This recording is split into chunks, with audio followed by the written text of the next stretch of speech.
Hello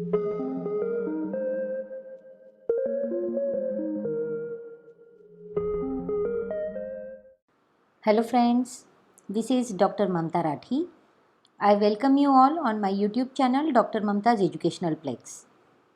friends, हम लोग sales budget की वीडियो सीरीज़ देख रहे हैं। इसके पहले हमने सेल्स बजट के सॉल्व प्रॉब्लम को पढ़ लिया है दो अलग अलग वीडियोस में। आज सेल्स बजट के नेक्स्ट प्रॉब्लम के साथ हम लोग बात करेंगे। सेल्स बजट का एक और प्रॉब्लम मैं आपके सामने लेकर आई हूँ, जिसे हम देखेंगे किस तरह से कैलकुलेट करना है और किस तरह से इसका फॉर्मेट होता है। तो सबसे पहले हम बात करेंगे हमारी प्रॉब्लम की। हम हमारी प्रॉब्लम को रीड कर लेते हैं। Estimated sales percentage for the last 3-month period of the coming year of Rathi company is. अब हमें इस्टीमेटेड सेल्स के परसेंटेज दिए हुए हैं लास्ट 3 मंथ ऑफ पीरियड के, जो कि नेक्स्ट ईयर में आने वाले हैं, यानी कि अक्टूबर, नवंबर एंड दिसंबर के इस्टीमेट्स हमारे पास हैं। अब हमें बताया गया है कि टोटल 4 टाउन्स की इन्फॉर्मेशन हमारे पास है। जैसे कि हमें पता है मलाड में हमें बताया गया है कि 100% जो सेल्स हुए थे उसमें से 10% सेल अक्टूबर में हुए हैं, 30% सेल नवंबर में हुए हैं एंड 60% सेल दिसंबर में हुए हैं। उसी तरह कल्याण के जो 100% सेल होंगे उसके 15% अक्टूबर में, 35% नवंबर में एंड 50% दिसंबर में इस्टीमेट किए गए हैं। ठाणे के जो 100% सेल्स है उसमें से 25% अक्टूबर में, 35% नवंबर में एंड 40% दिसंबर का इस्टीमेशन है। और दादर के जो सेल्स दिए गए हैं 100%, उसमें से अक्टूबर में 30%, नवंबर के 45% एंड दिसंबर के 25% है। तो ये है हमारा सेल इस्टीमेशन। अब जो इस्टीमेटेड यूनिट सेल्स हैं वो हमारे ₹5, 7 and 8 per unit in October, November and December respectively बताया गया है। यानी कि इस्टीमेटेड यूनिट सेल्स की जो प्राइस है, अक्टूबर में जो कुछ भी हमारे सेल होंगे वो ₹5 से होंगे, नवंबर के सेल ₹7 से होंगे और दिसंबर के सेल ₹8 से होंगे। अब जो हमें यूनिट सेल्स बताए गए हैं वो यूनिट सेल्स की अमाउंट यहाँ पर हमारे पास है। तो मलाड टाउन की जो अमाउंट है वो है 220 यूनिट्स, कल्याण के जो सेल्स हैं वो है 350 यूनिट्स, ठाणे के जो सेल्स है वो है 180 यूनिट्स, दादर के सेल्स है 70 यूनिट्स और टोटल सेल्स है 820 यूनिट्स। अब हमें बताया गया है कि एक एस्टिमेशन हमें देना है, an estimate of sales by units and rupees for each of the last 3 months of each district and in total. अब हर टाउन के लिए हमें क्या करना है, सेल एस्टिमेशन देना है जो यूनिट्स एंड रुपीज़ में हमें देना है, और लास्ट 3 मंथ्स के लिए हमें ये एस्टिमेशन देना है। अब जैसे कि हमारे पास इन्फॉर्मेशन है, मलाड के जो टोटल सेल्स हैं वो है 220 यूनिट्स। अब 220 यूनिट्स में से हमें ये फाइंड आउट करना है कि अक्टूबर, नवंबर एंड दिसंबर में कितने सेल हुए हैं, जिसके परसेंटेज हमें यहाँ पर दिए हुए हैं। अब 220 यूनिट्स में से 10% जो सेल्स हैं वो अक्टूबर के हैं, 30% सेल जो नवंबर के हैं और 60% सेल जो है वो दिसंबर के हैं। उसी तरह से कल्याण, ठाणे एंड दादर के सेल्स को हमें इस्टीमेट करना है। साथ ही साथ हमारे पास यूनिट सेल की प्राइसेस भी दी हुई हैं, जो है ₹5, 7 एंड ₹8 अक्टूबर, नवंबर एंड दिसंबर के लिए रिस्पेक्टिवली। तो चलिए हम लोग चलते हैं हमारी सॉल्यूशन पार्ट की ओर। सबसे पहले हम लोग सॉल्यूशन पार्ट में बनाते हैं अपना फॉर्मेट। सेल्स बजट का फॉर्मेट जो बना रहे हैं हम, वो बनाएंगे हम इन यूनिट्स एंड रुपीज़ में। तो सबसे पहले हम बनाएंगे हमारा फर्स्ट कॉलम, जो कि हमारा सिटी का है, जो कि टाउन्स का है। तो सबसे पहले हम हमारे टाउन्स लिख देते हैं यहाँ पर, मलाड, कल्याण, ठाणे एंड दादर। उसके बाद हम लोग जो कॉलम्स बनाएंगे वो हमारे पीरियड के, जो कि लास्ट 3 मंथ का पीरियड हमें बताया गया था, यानी कि अक्टूबर, नवंबर एंड दिसंबर का। और जो लास्ट कॉलम हम बताएंगे उसमें हम बताएंगे हमारे टोटल सेल एस्टिमेशन। अब जैसे कि हमें यूनिट्स एंड रुपीज़ दोनों इसमें हमारी अमाउंट बतानी है, हमारा सेल्स एस्टिमेशन बताना है, तो हम लोग यूनिट्स एंड अमाउंट्स के कॉलम भी हर मंथ में बनाएंगे, और साथ ही साथ ये वाला जो कॉलम है वो हम हमारे टोटल के लिए भी बनाएंगे, ताकि हम जो सेल्स बजट निकाल रहे हैं उसकी टोटल अमाउंट भी हमारे पास आ सके। तो जैसे कि हमें बताया गया था कि मलाड टाउन में जो कुछ भी सेल हुआ था वो हमें अक्टूबर मंथ का कैलकुलेट करना होगा। अब टोटल जो सेल्स थे मलाड के वो थे 220 यूनिट्स के। तो 220 यूनिट में से 10% जो सेल है वो अक्टूबर के थे। तो 220 इंटू 10% निकाले तो 22 यूनिट्स जो हैं उसका सेल होगा अक्टूबर मंथ में। अब अक्टूबर मंथ के लिए प्राइस जो फिक्स की गई थी वो थी ₹5 की। तो 22 यूनिट्स इंटू ₹5 बन जाता है ₹110 का अमाउंट। नवंबर में 220 यूनिट्स के 30% सेल होने वाले हैं, तो 220 इंटू 30% अमाउंट आ जाती है 66 यूनिट्स की। नवंबर के लिए सेल प्राइस जो असाइन की गई थी वो है 7 रुपीज़ की, तो 66 इंटू 7 अमाउंट बन जाती है 462 रुपीज़ की।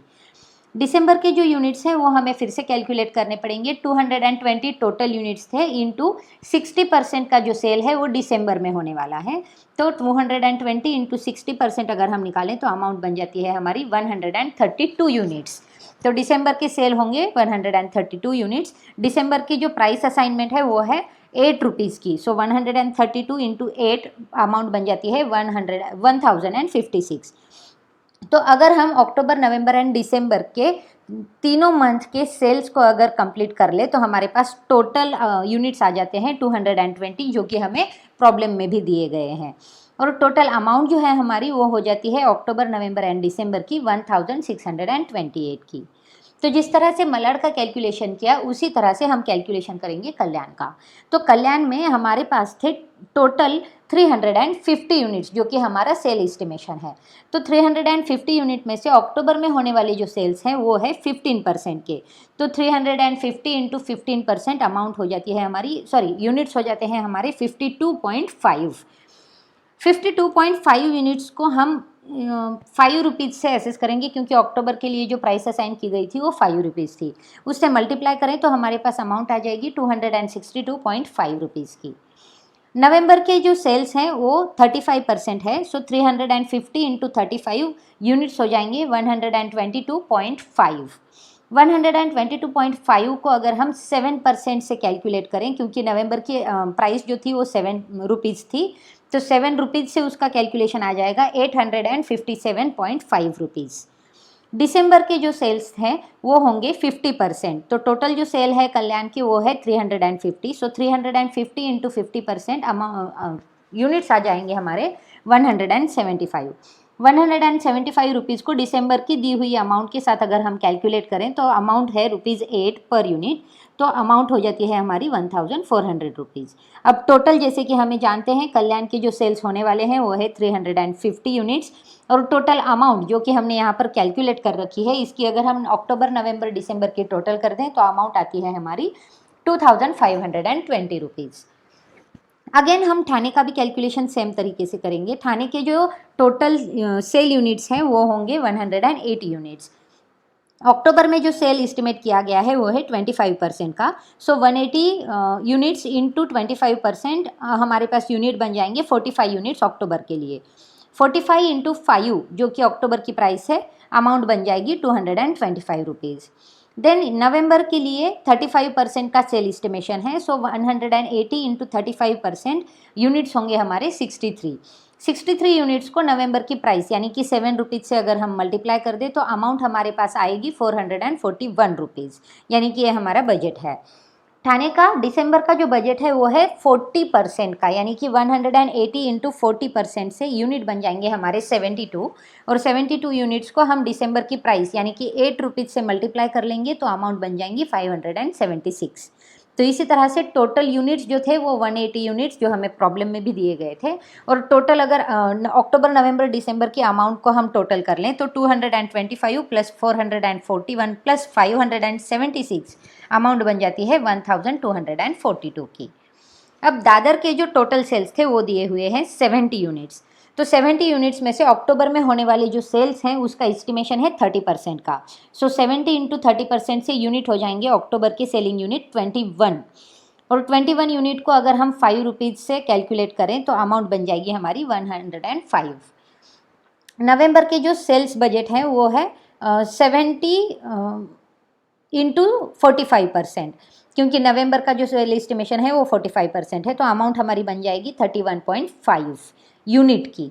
अगर 31.5 जो हमारी अमाउंट है उसे अगर हम नवंबर की प्राइस के साथ कैलकुलेट करें यानी कि 7 रुपीज़ के साथ, तो हमारे पास अमाउंट आ जाती है 220.5 रुपीज़ की।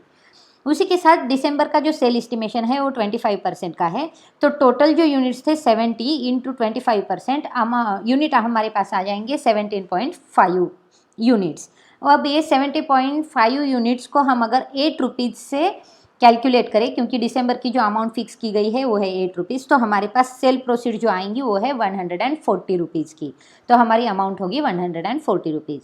तो टोटल जो है दादर के 3 मंथ के वो है 70 यूनिट्स, और टोटल जो अमाउंट हमारी सेल एस्टिमेशन हम कर रहे हैं सेल प्रोसीड्स की वो है 105 प्लस 220.5 प्लस 140 465.5। तो इस तरह से हमारे पास अक्टूबर, नवंबर एंड दिसंबर के टोटल यूनिट्स आ गए हैं, अमाउंट्स भी आ गई हैं, और टोटल में भी हमने सारे यूनिट्स एंड अमाउंट को रख दिया है। तो एक बार हम टोटल पर नज़र डालते हैं। अब अक्टूबर मंथ के जो टोटल यूनिट्स हम सेल करेंगे वो है 140.5 यूनिट्स, और जो टोटल सेल प्रोसीड से अमाउंट हमारे पास आएगी 5 रुपीज़ से वो है 702.5। नवंबर में जो सेल प्रोसीड्स होंगी वो है 283 यूनिट्स की, और जो अमाउंट आएगी वो है 1981 रुपीज़ की। दिसंबर में जो टोटल सेल प्रोसीड्स होंगे वो होंगे 396.5 यूनिट्स, और जो अमाउंट हमारे पास आएंगी वो है 3172। और जैसे कि हमें प्रॉब्लम में बताया गया था कि टोटल जो यूनिट्स हैं हमारे वो हम सेल प्रोसीड्स में, या फिर हमारा जो सेल एस्टिमेशन है वो है 820 यूनिट्स का, जिसकी अमाउंट हमने यहाँ पर कैलकुलेट की है जो आएगी 5855.5 रुपीज़। अब ये जो एस्टिमेशन है वो है हमारे 3 मंथ्स का, अक्टूबर, नवंबर एंड दिसंबर का, और 3 मंथ्स में जो प्राइसेस है वो प्राइसेस भी अलग अलग असाइन की गई थी। तो उसी तरह से हम लोगों ने यूनिट्स को भी कैलकुलेट कर दिया है और हमारी अमाउंट को भी कैलकुलेट कर दिया है, और हमारे जो सेल्स बजट होंगे नेक्स्ट ईयर में लास्ट 3 मंथ में उसका फोरकास्टिंग हमने यहाँ पर कर लिया है। तो ये एक एडवांस प्रॉब्लम है जिसमें हमने परसेंटेज वाइज जो हमें दिया था, टोटल यूनिट्स दिए थे पर्टिकुलर टाउन के, और उसमें से हमें पर मंथ का परसेंटेज दिया था कि कौन सी मंथ में कितने परसेंटेज सेल होंगे। तो उस हिसाब से हमने उस परसेंटेज को कैलकुलेट कर कर हर मंथ की इस्टीमेटेड सेल्स को निकाल दिया है, और हर मंथ की इस्टीमेटेड सेल्स के साथ उसकी जो असाइन प्राइसेस की दी थी उस असाइन प्राइसेस के साथ उसकी अमाउंट को भी एसेस कर दिया है। तो ये बहुत ही ईजी है, अगर हम बस थोड़ा सा गौर से देखें तो इसे हम अच्छे से कैलकुलेट कर सकते हैं। तो सेल्स बजट का ये प्रॉब्लम आपको कैसे लगा बताना ना भूलें। अगर आपको इस प्रॉब्लम में कोई भी डाउट है तो इस डाउट को पूछना ना भूलें, और कमेंट बॉक्स में आपकी क्वेरी आप लिख सकते हैं। फ्रेंड्स, हम लोग फिर से इसी तरह का और एक प्रॉब्लम लेके आएंगे कैश बजट का, जिसमें हम देखेंगे हमारी यूनिट्स एंड अमाउंट्स की कैलकुलेशन को, जिसमें हम देखेंगे हमारी परसेंटेज वाइज कन्वर्जन को। तो मैं उम्मीद करती हूँ फ्रेंड्स कि सेल्स बजट के ये जो सॉल्व प्रॉब्लम्स है वो आपकी पढ़ाई में आपको बहुत ही बेनिफिशियल साबित होंगे। सेल्स बजट की सॉल्व प्रॉब्लम की सीरीज़ में हम लोग फिर से मिलेंगे, तब तक के लिए keep watching, keep sharing. Thank you.